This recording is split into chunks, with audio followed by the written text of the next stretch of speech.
Buenas noches, mi nombre es Mariana Córdoba, soy alumno del cuarto año de Derecho de la Universidad Fermín Toro. En esta ocasión estoy presentando el segundo examen de la materia de Derecho Tributario y donde voy a comentarles algunos puntos de la unidad 2 y 3 de la materia. Como puntos específicos me gustaría decir que vamos a hablar de la razón jurídica tributaria, el hecho imponible y la determinación y la extinción de las obligaciones tributarias. Empecemos por la primera. La relación jurídica tributaria es determinante en las obligaciones de los individuos, porque además someten y nos llevan al poder que hace la imposición y que da lugar, por una parte, a una prestación jurídica patrimonial y por otra a un determinado proceso para la fijación de un impuesto, con lo que queda establecido el carácter paralelo de ambos deberes. En cuanto a la obligación que se imponen a terceras personas respecto a los procedimientos de determinación, es un deber cívico especial que está establecido en el interés de la comunidad y de la conservación del orden público. La obligación tributaria se va a definir siempre como el deber de cumplir la prestación y va a constituir la parte fundamental de la relación jurídica y el fin último, el cual tiene que ser que la institución del tributo como tal, pues. La obligación tributaria son obligaciones de dar, es de pagar tributo, y de hacer, que es cumplir con los deberes formales y las declaraciones juradas, y de soportar, es decir, aceptar inspecciones, fiscalizaciones de los funcionarios competentes, y por último es una prestación accesoria, que significa que debemos pagar las multas, los intereses que nos se han dado. En cuanto a los diferentes modos de la extinción de las obligaciones, inicialmente se habla del fallecimiento, por ejemplo, de una persona que va a dejar bienes, y en el caso de una compraventa que da lugar a un impuesto. Estamos allí en la presencia de un hecho imponible porque de él va a surgir una obligación tributaria. Entonces, tenemos que el hecho imponible, o también llamado presupuesto de hecho, representa un acto concreto, delimitado en tiempo y espacio, que efectivamente va a dar nacimiento a la obligación tributaria. El hecho imponible no es más que un negocio, es un acto económico, un hecho jurídico, que va a ser producto de lo que se relaciona el tributo y la acción u omisión que determina el principio de la obligación tributaria. ¿Qué quiere decir eso? Que es un hacer o un no hacer.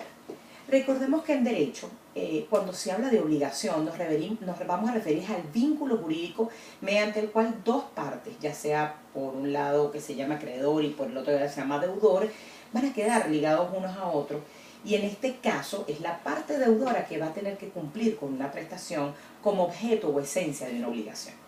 En fin, cualquier hecho que sea material y moral, como anteriormente indiqué al iniciar mi exposición, el fallecimiento de una persona o la compraventa. Todo esto va a poder producir condiciones tributarias que son necesarias para tener que pagar al fisco un impuesto determinado.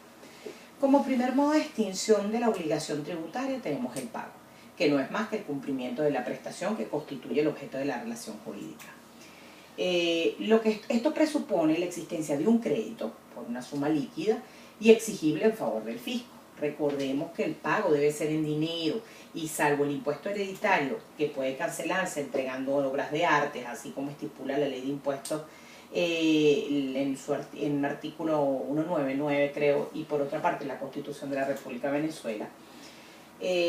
Por otra parte también tenemos otro medio de extinción que se llama la compensación, y eso no es más que una figura que aparece en el derecho civil y que de hecho la conseguimos en el Código Civil, y no es más que cuando uno le debe a alguien y ese alguien también le debe a uno, da como resultado que ambas deudas se cancelan de manera automática hasta el monto recurrente y que no necesita que ambas partes se pongan de acuerdo. Cerrando el tema de la compensación, tenemos como tercer medio de extinción la confusión. Esta se encuentra citada en el artículo 52, donde esta situación es como poco frecuente y ocurre cuando el acreedor de un dinero se transforma en deudor del mismo, y en consecuencia la creencia y la deuda se confunden en la misma persona. Por ejemplo, cuando el Estado reclama el pago de un impuesto de una herencia, pero al resultar no hay herederos, ya que él falleció en su testamento y tampoco tenía familiares. Eso ocasiona que el caudal hereditario pasa a propiedad del Estado, puesto que el fisco se convierte en dueño de la herencia, cuyos impuestos se le debían a él mismo. Ahí tenemos la situación como tal. También tenemos la remisión como cuarto medio de extinción de la obligación, está en el artículo 53 y constituye otro medio de extinción que se entiende como un acto por el cual el acreedor renuncia gratuitamente al derecho de crédito. Y esto lo hace porque que tiene en contra el deudor, por supuesto. En la doctrina eso se le conoce también como condonación o el perdón, puesto que este medio de extinción tributaria se da en la forma y condiciones que dispone la ley en la materia correspondiente. Para concluir un poco la exposición, tenemos entonces como último medio de extinción de las obligaciones en la prescripción, que no es más que la pérdida del derecho a cobrar por causa de la inactividad del mismo acreedor durante un tiempo considerado como largo, y que la principal característica que va a tener es que la misma es una figura que se da tanto en el derecho civil, que se conoce como prescripción de deuda, y también se da en el derecho penal como prescripción de infracción y delito por un lado, y prescripción de las penas por el otro, donde estos tres tipos de situaciones se van a dar en el derecho tributario. Bueno, esta ha sido toda mi intervención, espero que haya sido de su agrado. Muchas gracias, hasta otra oportunidad.